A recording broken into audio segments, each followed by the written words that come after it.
Now, joining us right now with stories trending around the world is Anieze Osakwe. Yes. Good morning, Nani. Good morning, Dr. Abati. Good to see you too. Good to see you all. We were just talking about movies. I have a lot of movies clearly to catch up on from the Golden Globes. Thanks to Rotus, I know a lot about Sinners, but beyond that, I haven't watched it was banging Sinners. Yes. I think it came out around April last year, because I remember even when we were in Washington, the Rotus was like, "Oh, let's go see Sinners. Let's go see Sinners." I think we watched it like 6 times. Sinners is epic. Sinners watching Sinners. Doctor. There you Isn't go. that interesting? Doctor. Okay. Olu Imagine. You don't speak Yoruba. Hello, Fully assimilated. Exactly. Well, on that note, good morning to everyone out there. And thank you all for starting your day with us. We begin what's trending with people online reacting with a sense of optimism and hope when it comes to the fight against terrorism, after a new video released on Sunday showed the Nigeria Police Air Force Wing attacking and killing a number of unspecified terrorists in Kogi State. And according to an official statement from Kogi State Police, they say that this joint police-military attack has yielded results, that terrorists were removed, their networks taken out, and scores neutralized. Let's watch.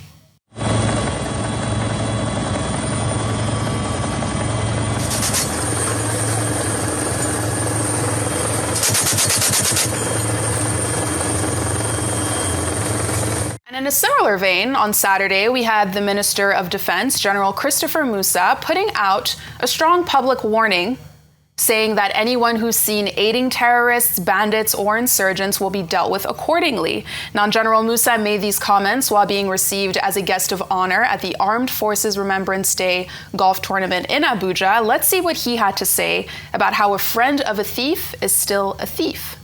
Those bandits, criminals, insurgents, terrorists should stop, because they say the friend of a thief is a thief. For us, if we get to the battlefield and you are among them, then whatever happens to them happens to you.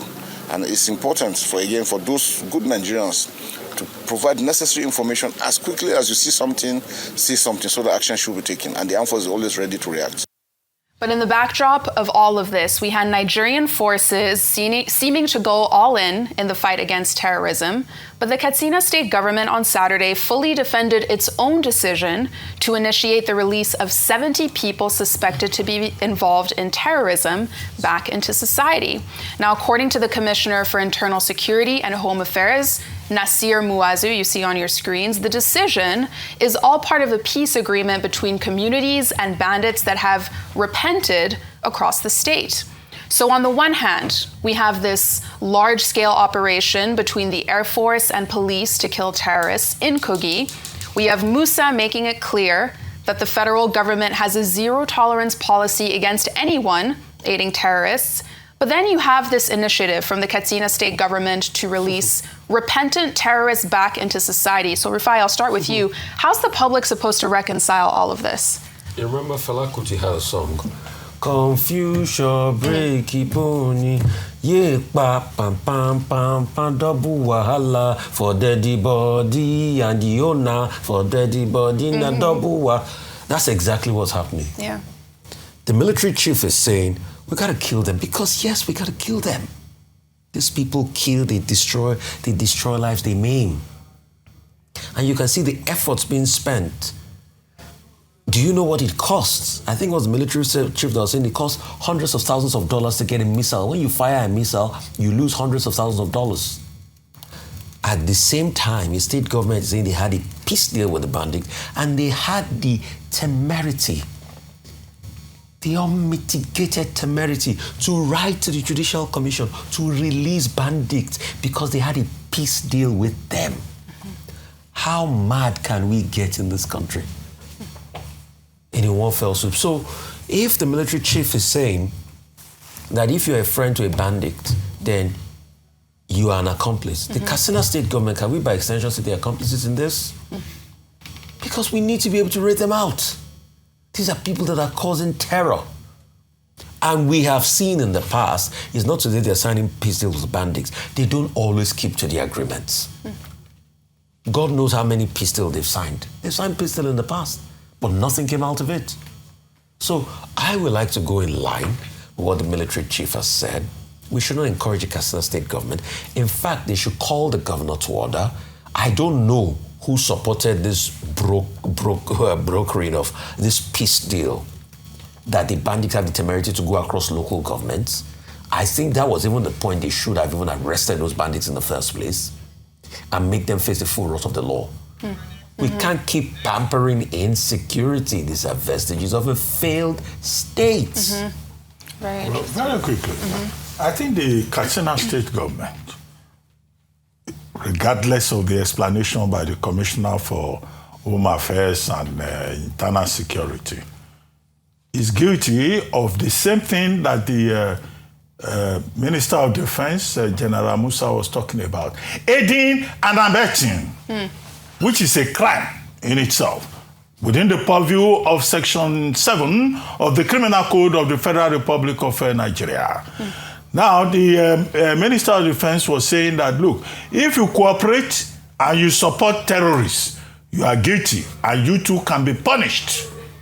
Because the receiver of stolen goods under Section 247 of the Criminal Code is also a thief. So if you are aiding and abetting and you are acting as a fence, helping criminals, don't forget the word bandits. We're talking about criminals here. People who are abducting other people. In one of the local governments in that same Katsina State, they abducted 162 persons. In another local government, 28. In another local government, 26. In another local government, 62. And now you are saying, oh, you have collected some persons back and you have released 70 persons.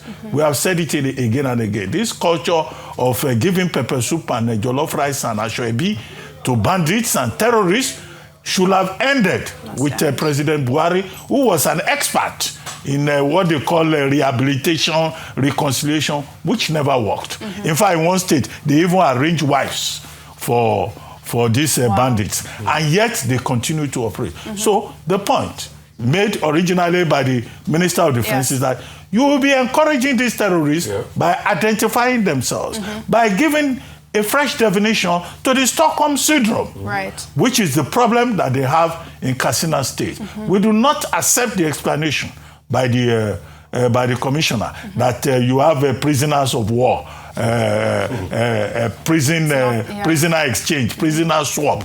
That's not the case here. You are exchanging criminals with innocent people.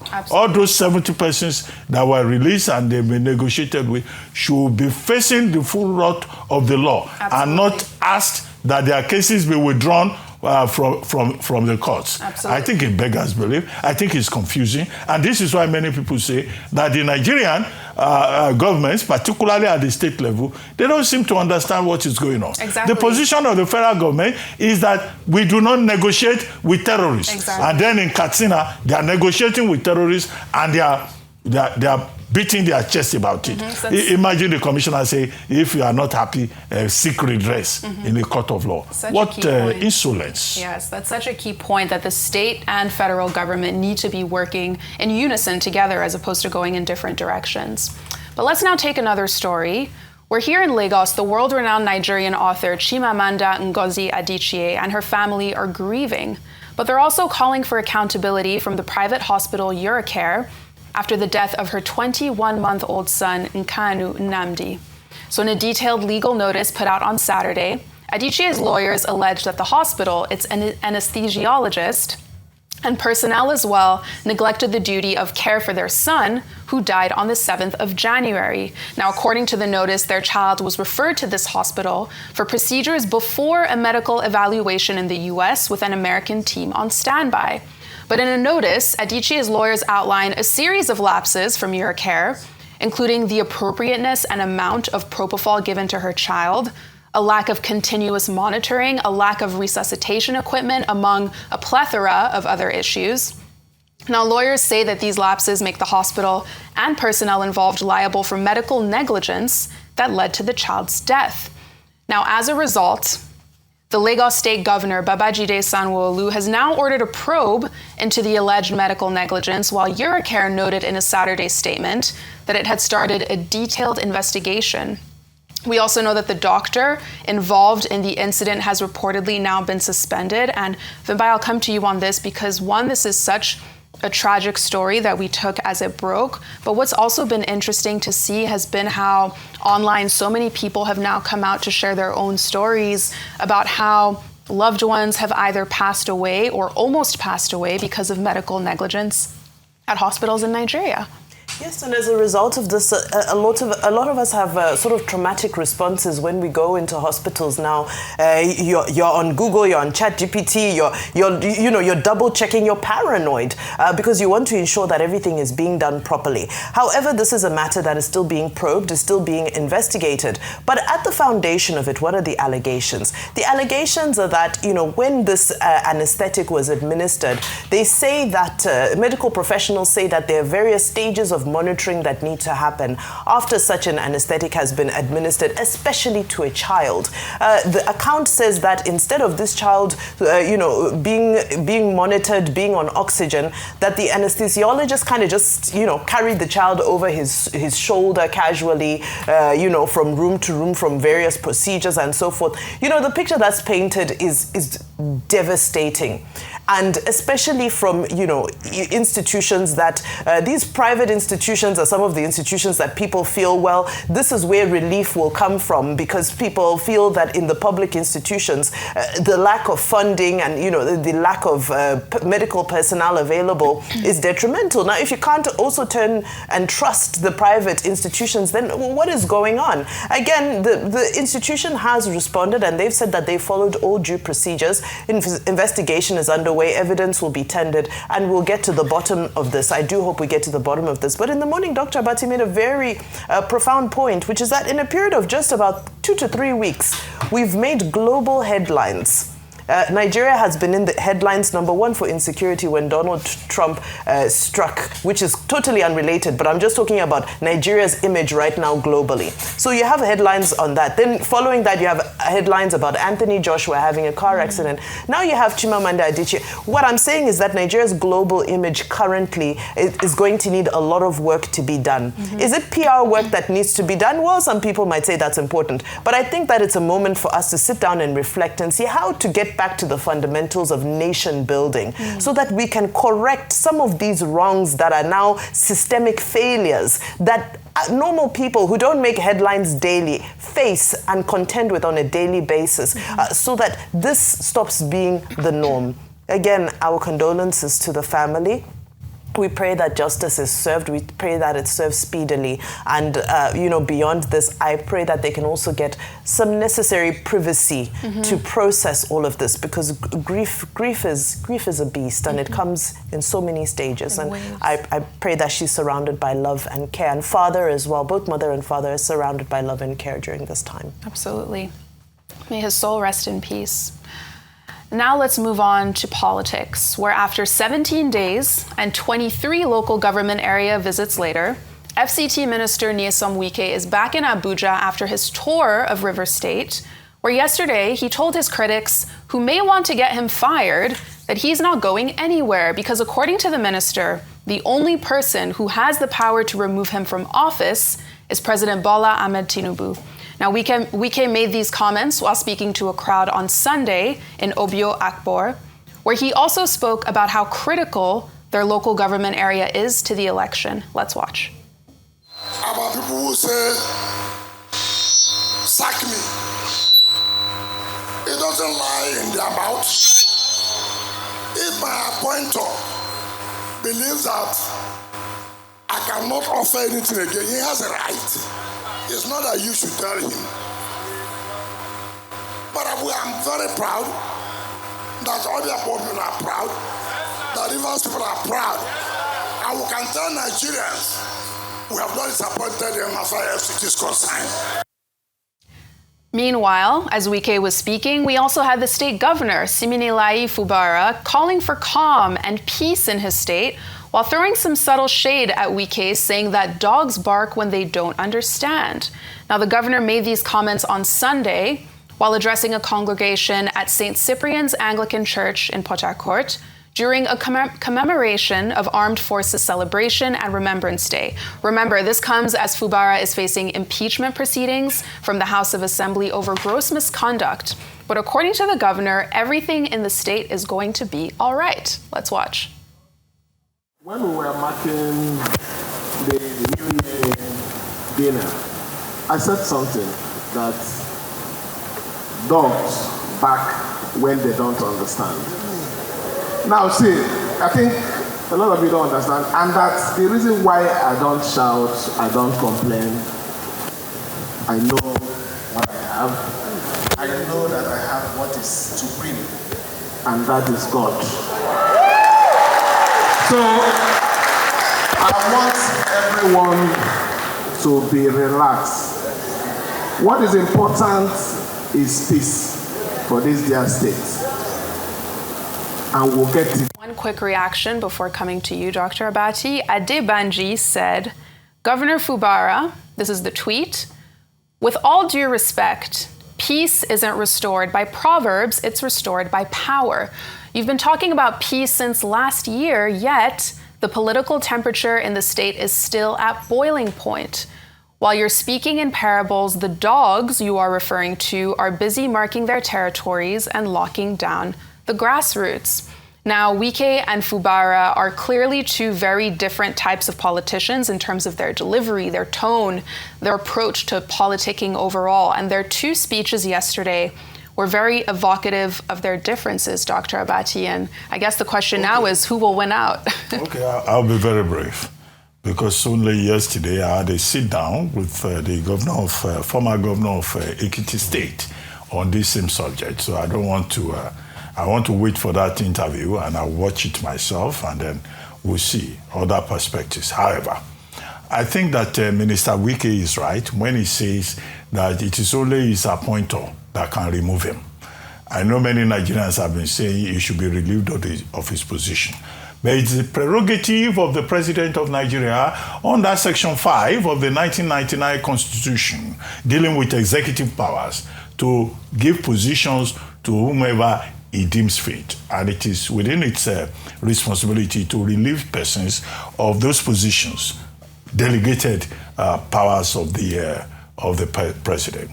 Number two, I understand, I hear, and I've seen pictures showing that Minister Wike is now back to the Federal Capital Territory after spending 17 days in Rivers State, going from clan to clan, door to door, window to window, village to village, selling President Bola Ahmed Tinubu to the people. As for those people who miss him in the Federal Capital Territory, because during the period there were issues in the Federal Capital Territory, including those who quarreled with their spouses, and they said it was because Minister Wike was not in town.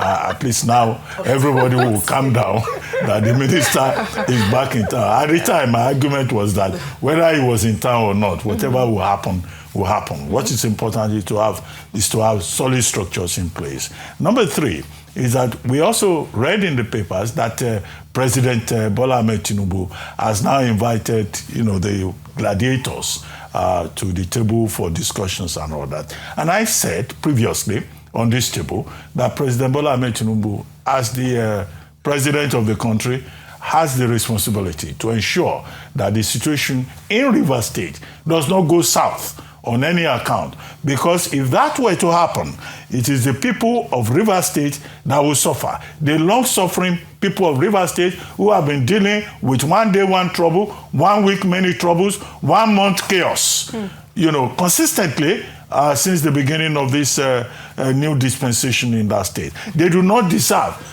to continue to suffer in that manner. So the intervention by the president, I think, is welcome. Yeah.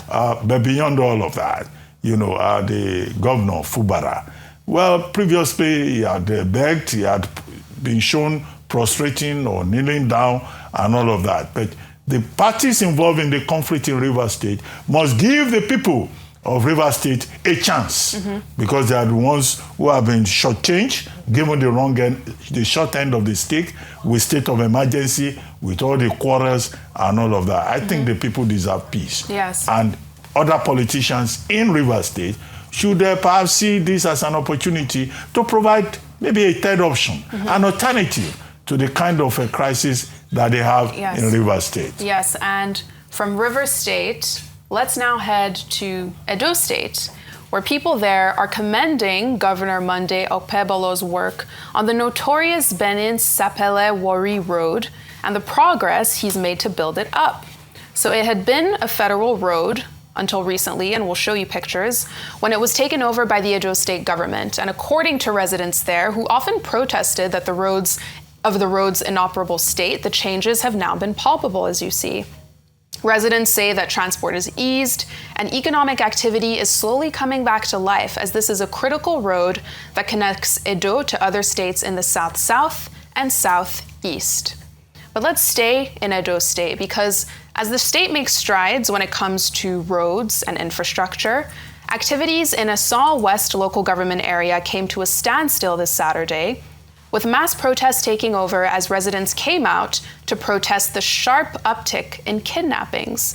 So in videos circulating on social media, protesters are seen singing solidarity songs, tearing down 2027 campaign posters, while also blocking parts of the federal highway, because according to them, police there are not doing enough to keep them safe. Let's watch.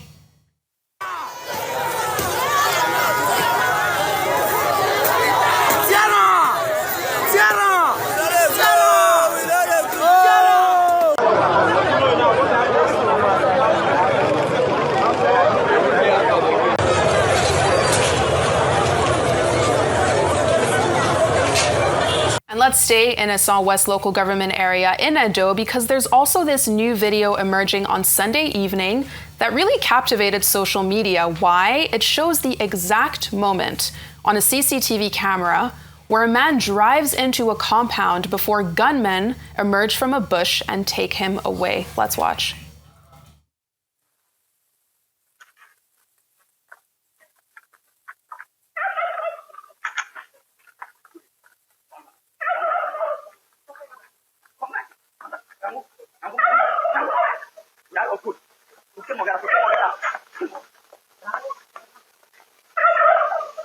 Now, in a statement signed on Saturday by the governor, Monday Okpebholo, his press secretary, he said that his administration has invested in modern security apparatus and intelligence to tackle criminals, adding that kidnapping is being addressed. But clearly, the issue here is that for a lot of people, their lives in Edo are clearly being upended, and to see abductions happen on video is especially jarring, Rufai.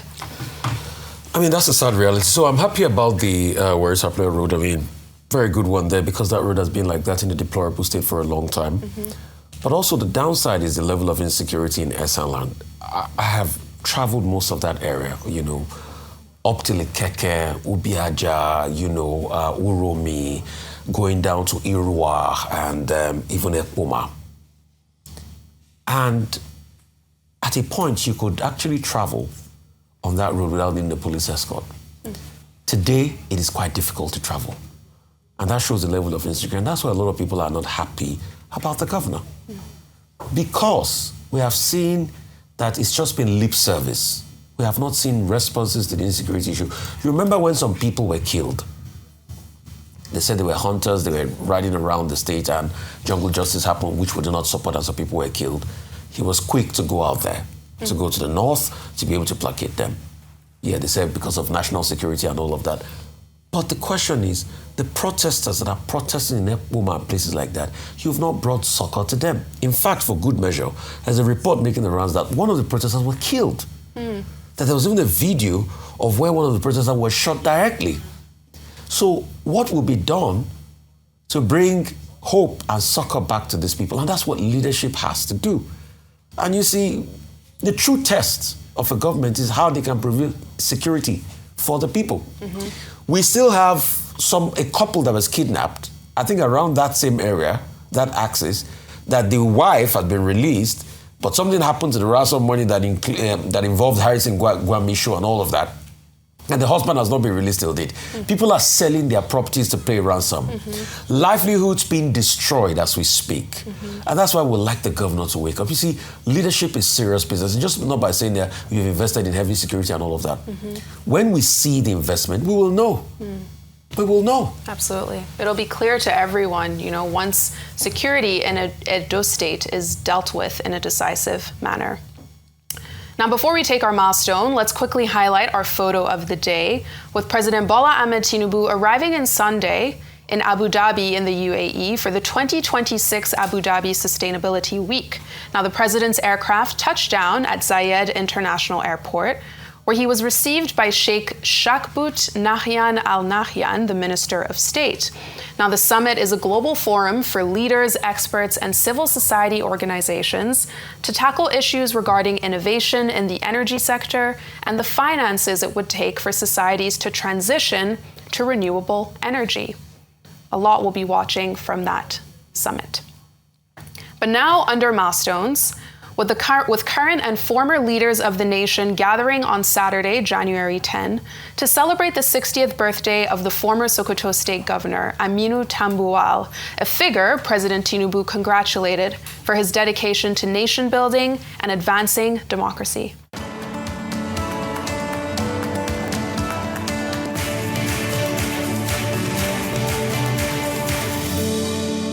Now, the former governor's birthday was celebrated with a high-profile colloquium organized in Abuja on Saturday to mark his 60th. It brought together former presidents, vice presidents, leaders, and more, while also using the celebration as an opportunity to reflect on the state of the nation.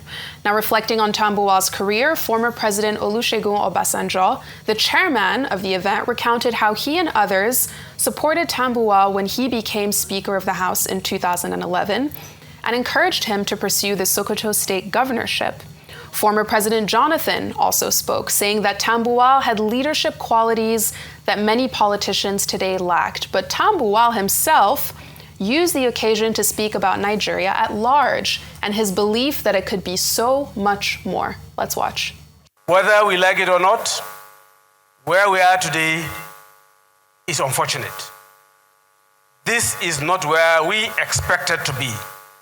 Those who laid the foundation for this democracy, some alive, many of them are not living, even in their graves, are not happy with the current situation of Nigeria. But I have attained this age, and therefore, I must also recommit myself to what I had always believed in, even as a younger person. I may not be taking too much risk, even though I'm prepared to take some of these risks, but I recommit myself to working along with every Nigerian who believe in finding and enthroning good democratic governance for this country.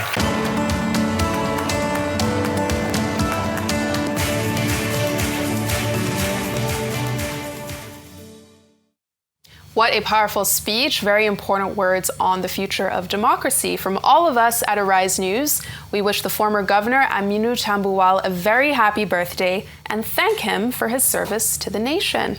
And that's it from me. Thank you. All right. Thank you all for your great very much, analysis.